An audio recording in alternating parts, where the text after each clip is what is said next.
I never thought a quiet afternoon in the dusty corners of the New York Public Library would shatter my carefully constructed world.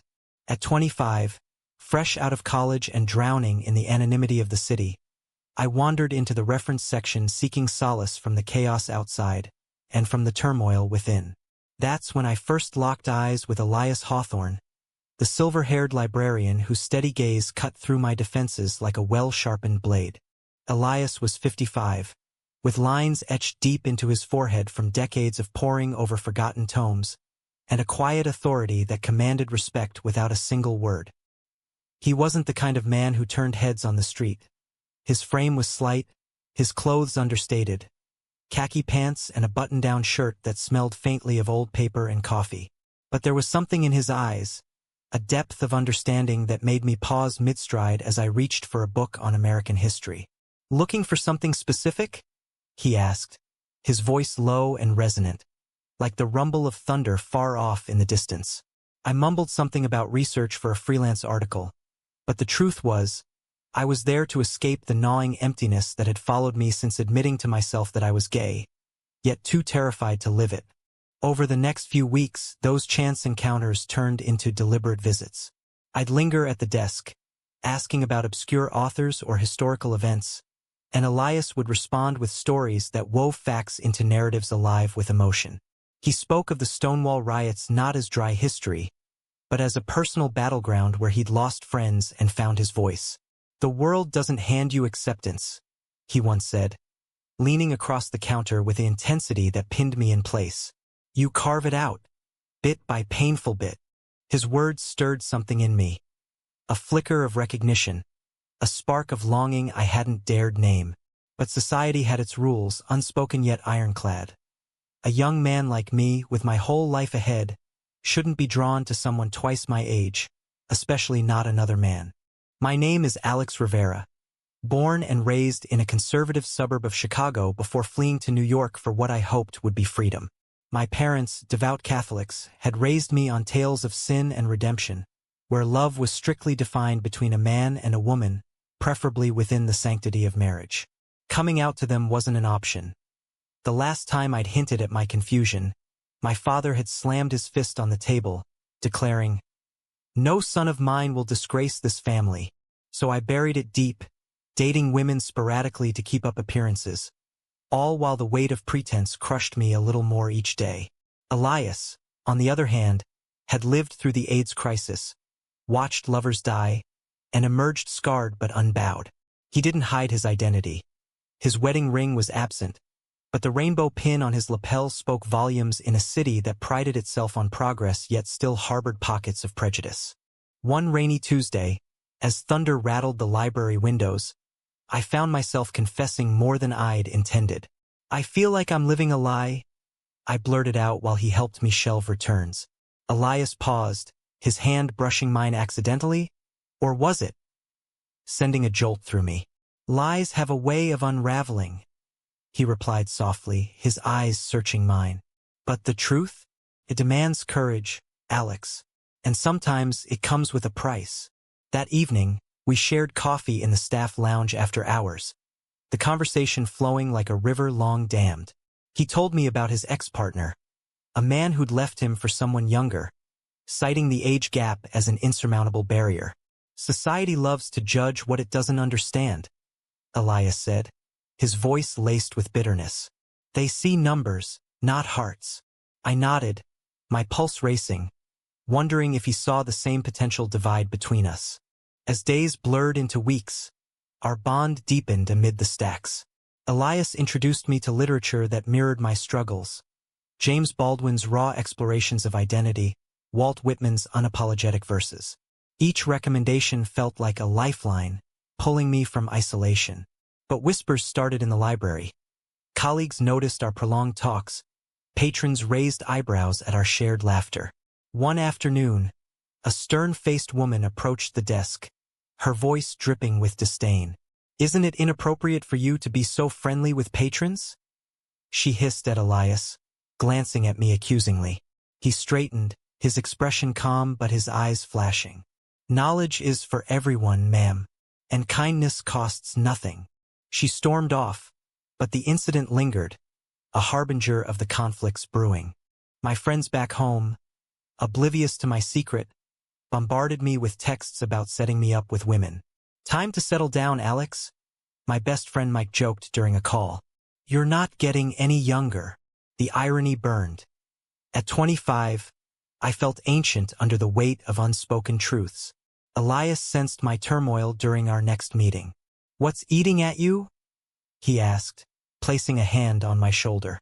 The touch was electric, innocent yet charged. I hesitated, then spilled it all, the fear of rejection, the societal expectations chaining me. "Age is just a number," he murmured, echoing sentiments that felt both comforting and controversial. But was it? In a world quick to label such connections as predatory or unnatural, our growing affection invited scrutiny that could destroy us both. By month's end, I realized this wasn't just mentorship. It was something profound, terrifying in its intensity. Elias invited me to a local LGBT center event, a panel on intergenerational relationships in the community. "It might help," he said, his voice tentative. I agreed, my heart pounding. As we sat in the crowded room, listening to stories of love defying norms, I stole glances at him, wondering if he felt the same pull. A speaker argued passionately, "Love doesn't adhere to timelines society imposes, but we must navigate the power imbalances carefully." The words hit home. Elias held decades of experience while I was just starting out. Was I romanticizing wisdom into romance? Or was this real? The event sparked heated debates among attendees. One young man stood up, voice shaking. "How do we know it's not exploitation?" he challenged. Elias squeezed my hand under the table, a silent reassurance. Later, walking through Central Park under streetlights, he turned to me. "Alex, I won't push you into anything. But know this, you've awakened parts of me I thought were dormant." His confession hung in the air, heavy with implication. I leaned in, our foreheads touching briefly, the world fading. But doubt crept in. What would my family say? What about the age gap, the potential for heartbreak?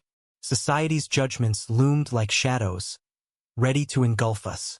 The following weeks unfolded like a storm building on the horizon, charged with electricity and the threat of destruction. Elias and I met outside the library for the first time. A quiet dinner at a hole-in-the-wall Italian place in Greenwich Village, where the candlelight softened the lines on his face, making him look timeless.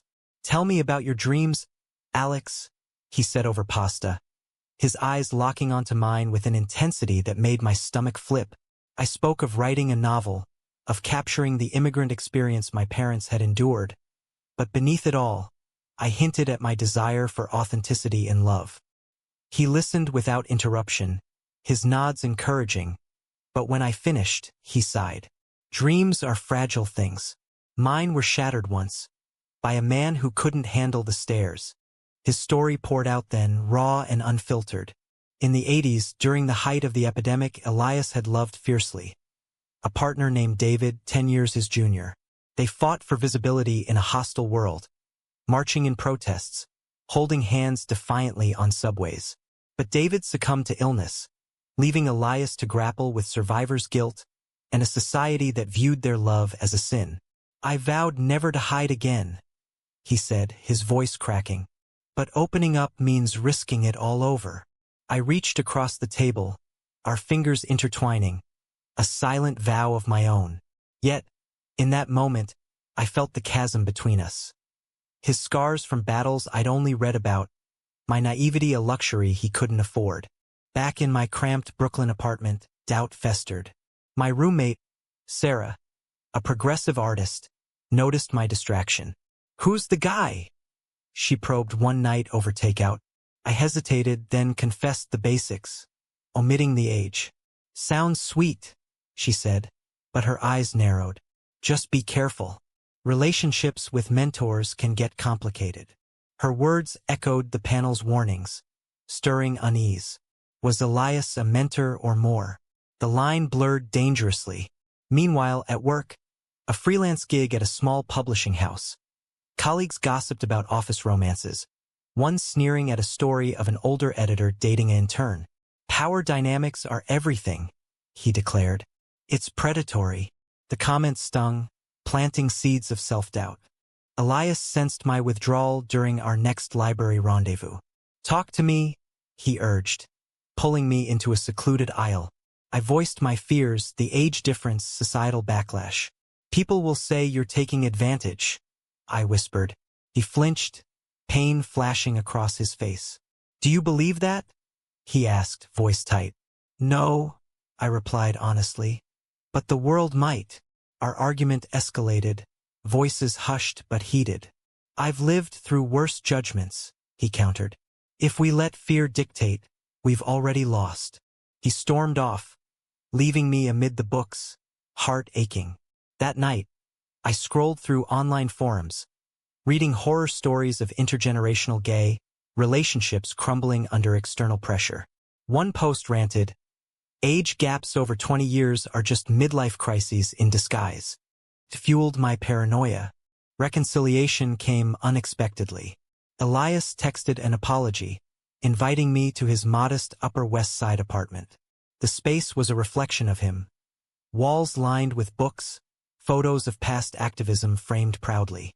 Over wine, we dissected our fears. I'm not naive to the challenges, he admitted. But love isn't about perfection. It's about choice. His vulnerability disarmed me, and as we talked late into the night, I felt the pull strengthen. Yet, external storms brewed. My parents called, pressuring me to visit for Thanksgiving. Bring a girl home, my mother teased, oblivious. The lie twisted like a knife. Elias encouraged honesty, but I balked. They'd disown me, I argued. Better disowned than dishonest, he replied gently, but the tension simmered. A turning point arrived at a community fundraiser for LGBTQ youth. Elias was a speaker, sharing his journey with poise. I watched from the audience, pride swelling, but a heckler interrupted. What about protecting the young from older influences? The room erupted in debate, some defending, others accusing. Elias handled it gracefully, but afterward he looked weary. See what we're up against? He said as we walked home. I nodded, but internally questions raged. Was our connection worth the fight? Society's lens distorted everything. Ageism intertwined with homophobia, creating a minefield. Friends began to notice changes in me. Mike, during a video call, pressed for details on my mystery person. When I revealed Elias's age, his face hardened. Dude, that's weird. He's old enough to be your dad. The words cut deep, echoing familial expectations. Love doesn't have an expiration date. I shot back, but doubt lingered. Elias faced his own battles. A colleague at the library pulled him aside, warning of complaints. People are talking, she said. It could cost you your job.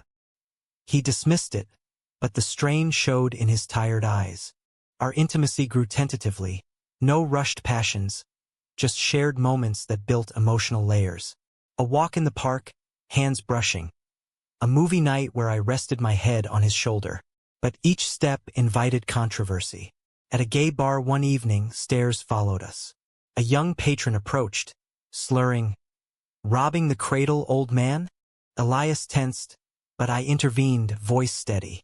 "Mind your business." The incident sparked a fierce discussion later.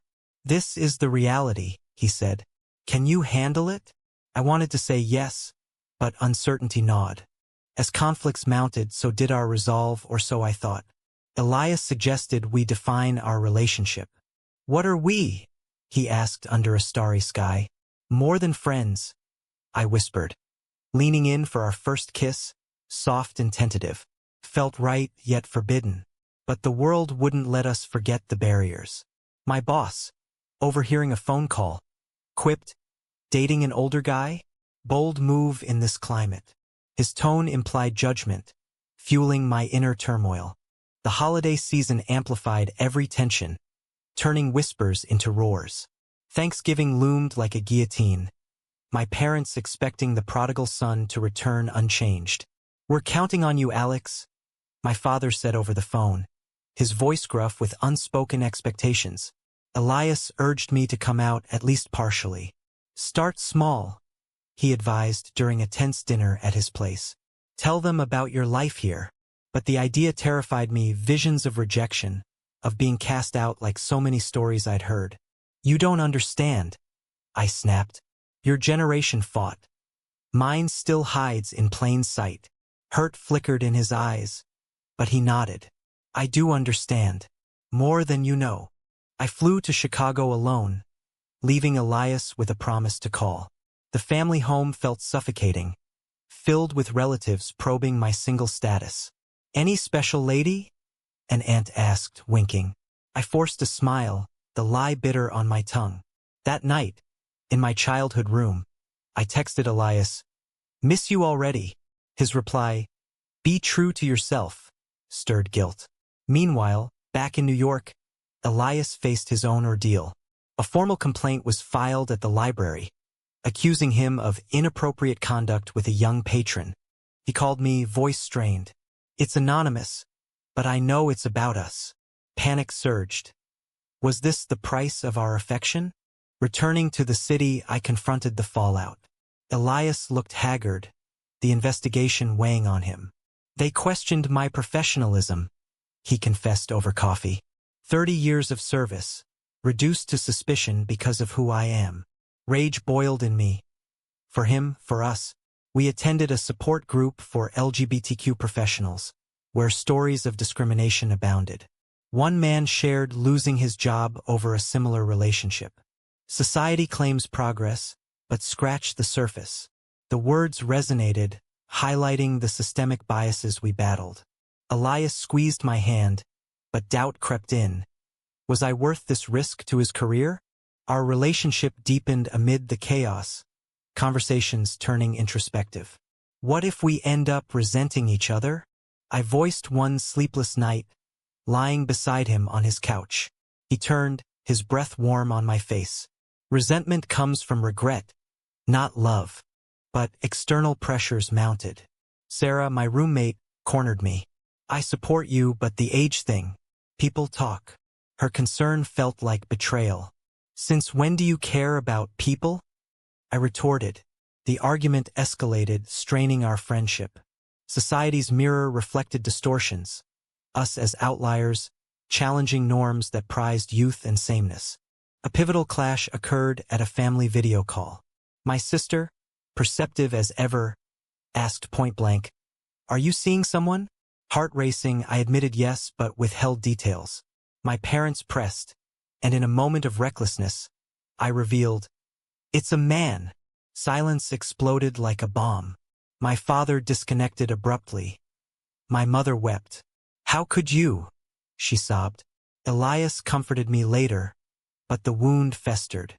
"They'll come around," he assured, but his optimism felt hollow. The call ignited debates within me. Was coming out liberating or destructive? Elias's investigation concluded with a warning. Maintain boundaries.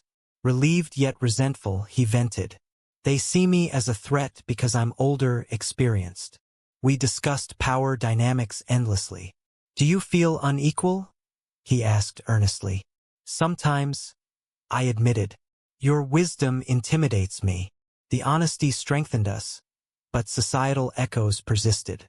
Online, I encountered articles decrying age-gap relationships in the gay community, labeling them problematic. One op-ed argued, in a post-Me Too world, we must scrutinize imbalances. It sparked our own debate. Are they right? I challenged. Elias countered passionately. Love isn't a courtroom. It's messy, human. As winter deepened, so did our commitment. We volunteered at a shelter for homeless LGBTQ youth, bonding over shared purpose. There, we met Kyle, a teen ejected from home for being gay. His story mirrored mine, amplifying the stakes. Don't let fear win, Elias told him, and me. But controversy followed. A conservative donor withdrew support upon learning of our involvement, citing promotion of non-traditional relationships. The backlash highlighted ongoing societal rifts, where progress clashed with entrenched views. Personal betrayals compounded. Mike, my old friend, visited New York and met Elias. Dinner was awkward, Mike's jabs veiled as jokes.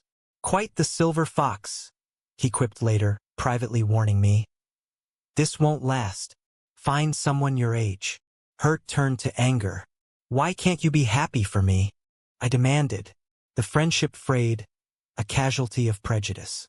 Elias faced similar from peers. An old friend accused him of reliving youth vicariously. Is that what you think? He asked me, vulnerable.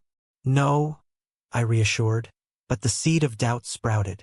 High drama peaked at a New Year's party. Amid celebrations, a drunk acquaintance confronted us. Isn't this creepy? The room hushed, eyes on us. Elias stood tall. Love defies labels. I added, and judgments. The moment unified us, but exhaustion set in. Is it worth it? I whispered later. You are, he replied. Yet, as resolutions loomed, questions persisted. Could we withstand the onslaught? Spring brought tentative renewal, but our trials persisted like stubborn weeds. Elias's health scare, a routine check revealing high blood pressure, underscored the age gap's harsh realities. It's nothing, he downplayed, but I saw fear in his eyes. What if something happens? I fretted, the thought of losing him unbearable. He pulled me close. We all have limited time. That's why we fight for now. The incident forced confrontations with mortality, a topic society shunned in relationships like ours. Friends whispered concerns. He's stable now, but long-term? Their care felt like sabotage. My family's rift deepened. A letter from my mother arrived, pleading, "Come home, repent," tore at me, pitting blood against chosen love. Elias encouraged dialogue. Family can evolve, he said, drawing from his own estrangement reconciled years later. I called, voice trembling. I love him, Mom. He's good for me. Her response was icy. He's too old. It's unnatural. The word unnatural echoed homophobic slurs from my youth, blending prejudices into a toxic brew. We argued, tears flowing, ending in stalemate. Elias comforted me, but resentment brewed. Toward a world that forced such choices. Professional hurdles arose. My publishing gig offered a promotion, but with strings. Relocate to LA. It's a fresh start, my boss said, unaware of my ties. Elias reacted calmly, but pain lurked. Don't hold back for me, he insisted. The decision tormented me. Career versus love, youth's ambition clashing with commitment. Debates ensued. You'll regret staying, he argued. I'll regret leaving you, I countered. Society's narrative favored individual success over relational sacrifices, especially in non-traditional bonds. Online trolls amplified it. A viral thread dissected age gap couples, concluding, "The younger always leaves," fueled my insecurity. A public confrontation crystallized tensions. Pride parade, we marched hand in hand, flags waving. Cheers mingled with boos from counter-protesters. Perverts, one shouted. Closer, a fellow marcher muttered. Bad optics for the community. Elias faltered, the cumulative judgment weighing. That night we clashed. Maybe they're right, I exploded. This is too hard. He recoiled. Then go. I won't chain you. The words hung, a precipice. Hours later, reconciliation. Apologies. Embraces. We choose this, he whispered. But the fracture lingered. Internal struggles peaked. Therapy sessions revealed my fears. Abandonment, echoing my parents' conditional love. Elias shared his being seen as disposable, a relic. I've been left before, he confessed. Vulnerability bonded us, but external forces pressed. Sarah moved out, citing discomfort. I can't watch you self-destruct. Isolation grew, society isolating outliers. Yet moments of joy pierced the gloom.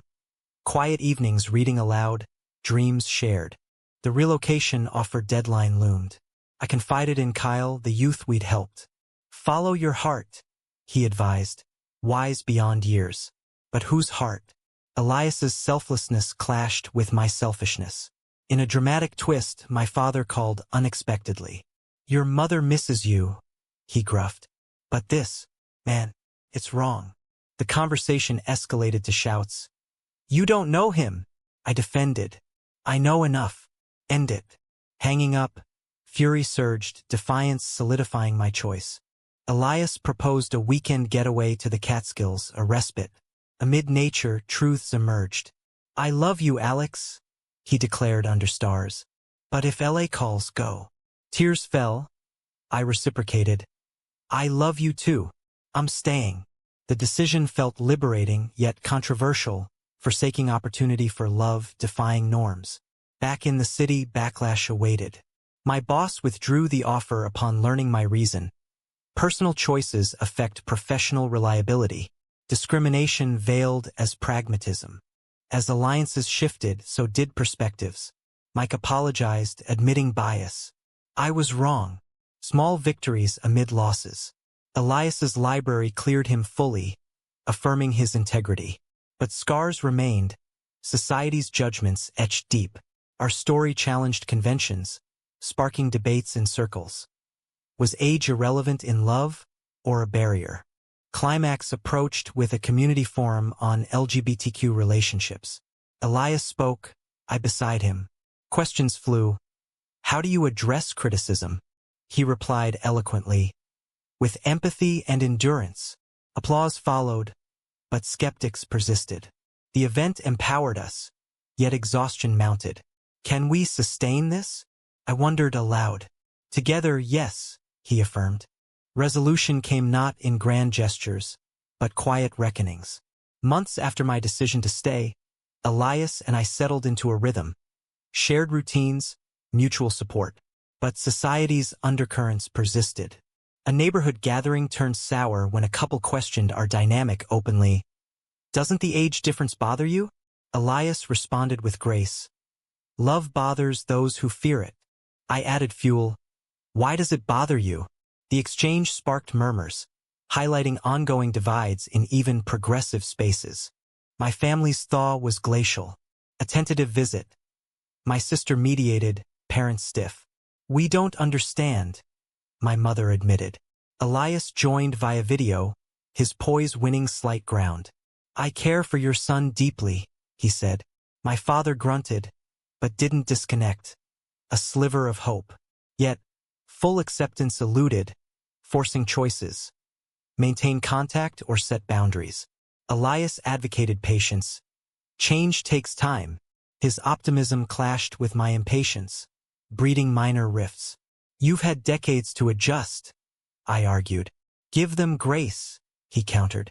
The dynamic revealed imbalances, his experience tempering my fire. Professional rebounds occurred. I landed a better gig at a queer-focused magazine, channeling our story into articles on intergenerational love. One piece went viral, drawing praise and vitriol. Comments ranged, inspiring, to glorifying inequality. The controversy amplified our visibility, inviting interviews. Elias hesitated. Do we want this scrutiny? I pushed. It's our truth. The decision strained us. Publicity brought supporters, but also threats. Anonymous emails decrying us as aberrations. Security concerns mounted. Society's dark side exposed. A health revisit for Elias' medication adjustments reignited fears. I'm fine, he insisted, but I saw vulnerability. What about our future? I pressed. Discussions turned poignant. Retirement, aging, my youth slipping. Will you tire of caretaking? He worried. Never, I vowed, but doubt whispered. Society amplified it. Media portrayals of older partners as burdens. We sought counseling, unpacking layers. Power, dependency, love's evolution. Sessions revealed depths. Elias's fear of obsolescence. My anxiety over loss. Climactic drama unfolded at a national LGBTQ conference. Invited to panel, we shared our journey. Applause mingled with boos. A protester yelled, "You're setting us back." Security escorted him, but the incident shook us. Post-event, Elias broke. Maybe we should pause. Heart-shattering. I pleaded, don't let them win. Tears flowed. Reconciliation followed. Stronger bonds forged in fire. We're in this, he affirmed. As years hinted at passing, Our first anniversary marked quietly, reflections deepened. Love proved resilient, yet fragile against societal tides. Friends evolved. Sarah returned, apologetic. Mike visited supportively. Family inched forward. A holiday card from parents, unsigned but present. Small wins amid persistent battles. Our story, woven with drama and depth, challenged norms. Elias's wisdom guided, my passion ignited. But questions lingered. Had we defied odds, or merely delayed inevitable fractures? Society debated, we lived.